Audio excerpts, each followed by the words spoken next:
Welcome back to Asia Insurance Review. I'm Paul McNamara, and today we're going to be talking to Alok Kumar, Managing Director of Moody's RMS Analytical Services. We're going to be talking about some of the biggest risks facing Asian insurers, including the increasing frequency and severity of natural perils, climate change and its impacts, and cyber attack, as well as some of the modelling solutions available to help insurers quantify the risks in their portfolio. First of all, thank you very much for making the time to talk to us. It's very greatly appreciated. I wonder if we could begin. Moody's recently released a list of major risks shaping the global insurance industry. And from your point of view, I wanted to ask what you thought some of the biggest risks facing Asian insurers are today. Yes, Paul, first of all, thanks for having me here to you as well as to the Asia Insurance. It's always a privilege to be together and to be sharing our perspective as a leading provider of insurance data and IP to the industry. So it was earlier this year during one of our client conferences, actually the largest client conference for Moody's Insurance, that we released the list of 10 risks which are shaping the insurance industry today, right? And I'll not go through all the 10. All of them impact the insurance industry also in Asia because we are part of a globally integrated system.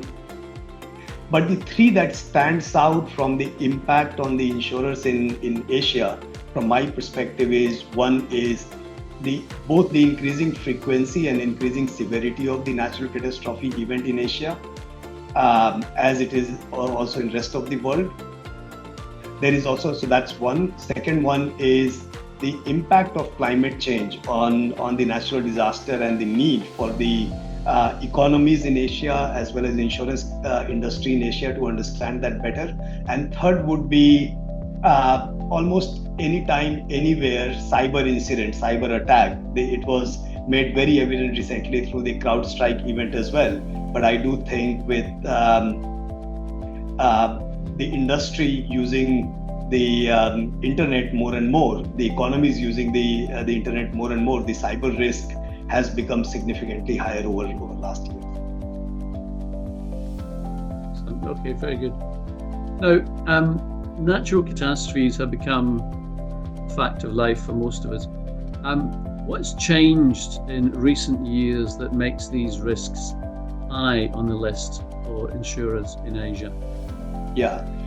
So, natural catastrophe have been there since time memorial, right? Whenever, for the duration that human beings have been on the planet, we have been exposed to the natural disaster. But few things have changed in the recent years for this risk to be significantly more important for the insurance industry in Asia. One is the Asian economy have been growing very, very fast in last few decades.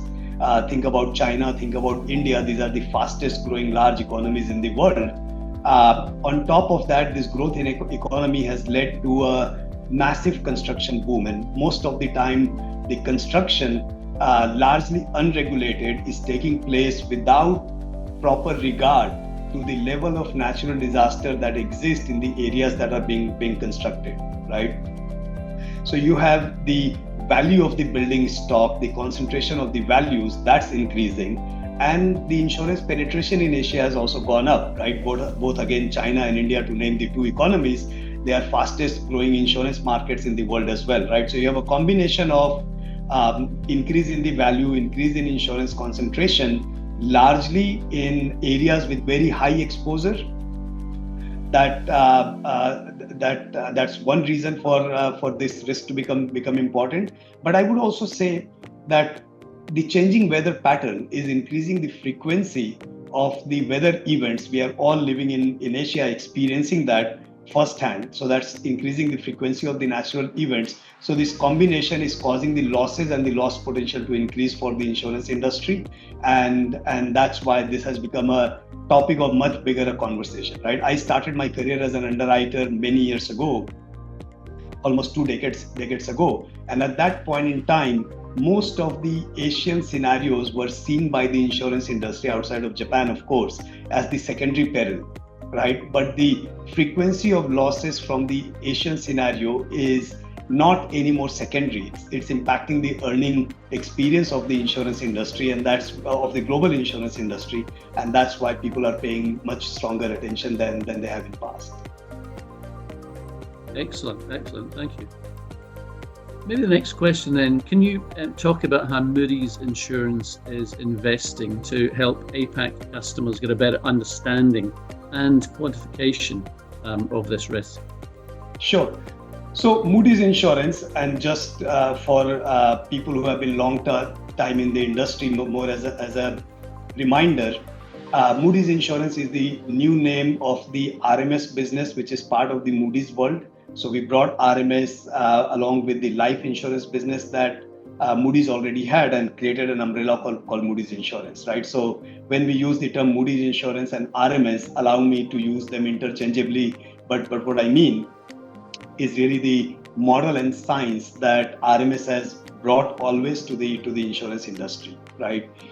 So while RMS heavily invested in the early years of its existence into the larger insurance market of US and Europe, in the recent years, we have doubled down our investment to make sure that our model coverage in Asia is broadest possible, and some of the existing legacy model, they are updated at a faster pace than they have been in past, right? So today, we have a very broad flood model coverage for Asia. We have flood model for New Zealand, Australia, Japan, Southeast Asia, and India, and that's a very, very broad coverage for flood model. But also we are investing in our high definition model for Japan typhoon, for floods in Australia, for floods in New Zealand, and this is allowing the industry to get a much better quantification of some of these natural perils or weather peril risk in the Asian market, right? And besides that, we are also putting our investment into the bushfire model for Australia, something that has been a cause of concern for the insurance industry. So with completion of some of these models, we already have a very broad coverage from a model perspective and data perspective for Asia, but we would be a very comprehensive provider of the modeling intellectual property to the insurance industry in the Asian region. Excellent, okay. The next question is, are there modeling solutions available to help insurers quantify the risk of climate change on their portfolio? Yeah. So we have a few solutions that we have taken out to the market, Paul, for the risk of climate change quantification as well. One prominent one is our probabilistic model that provide the insurance industry an estimate of the loss at various return period. They have been conditioned for the climate change impact, right? So we reflect the representative climate pathways into our probabilistic model. So insurance company also in Asia for many of the scenarios can run their portfolio to understand the risk, the probabilistic risk as it exists today, but also get an estimate of how is that risk to the natural perils evolving over a period of next up to 2100 in different climate concentration pathways, right? And that would help an industry get a good sense of what would be the impact of climate change on their entire portfolio, right? So that's one set of solution that we have out in the market. The other one, and that could have multiple different use cases, is a product that we call Climate on Demand. Climate on Demand is a point solution for any risk anywhere in the world.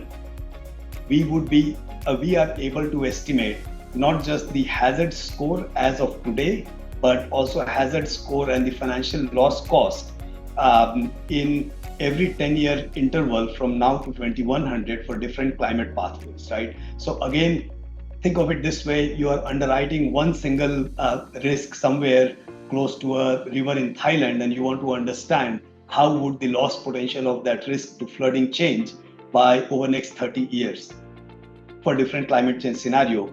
We have a solution to be able to do that, right? So that's helpful for the facultative underwriter, but it's also helpful to the investment community right, the asset owners who are taking decisions around making the big asset investment into various parts of Asia, right? They can evaluate the future risk to climate change using this Climate on Demand Pro solution by analyzing the location for today as well as the future climate change scenario risk.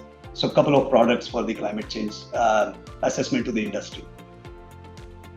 Fantastic, great.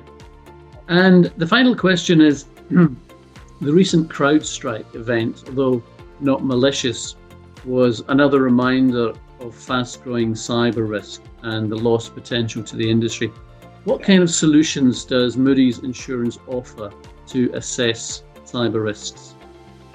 Yeah, so historically we had as RMS we had built a portfolio risk assessment solution for cyber risk, right? Essentially for a portfolio of risk, just like our probabilistic NatCat models, one could do an analysis of the cyber loss potential on their portfolio.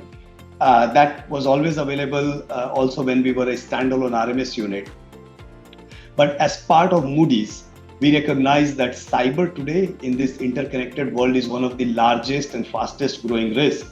And we have made a couple of investments. So one is we are invested in a company called BitSight, which is a leading provider of cyber risk score to the corporates, right? So for a number of organizations, there is a risk score available to about the cyber vulnerability of those organizations, but also there are advanced scanning solutions available from BitSight that can help a company understand the cyber vulnerability that exists within their system. So that's one investment and a solution that's available.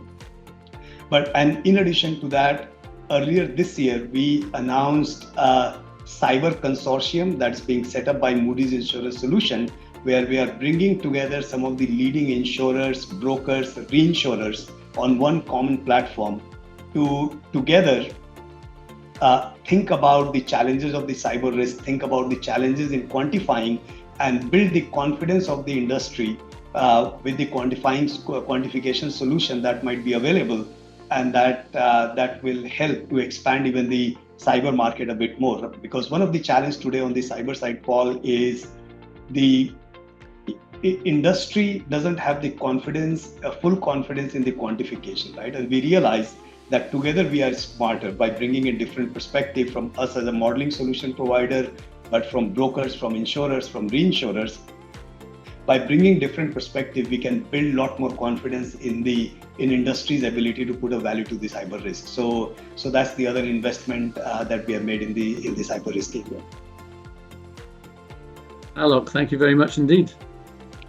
Paul, thanks a lot for having me here. It was a pleasure to share some of our perspective on risks facing the Asian insurers. Thank you.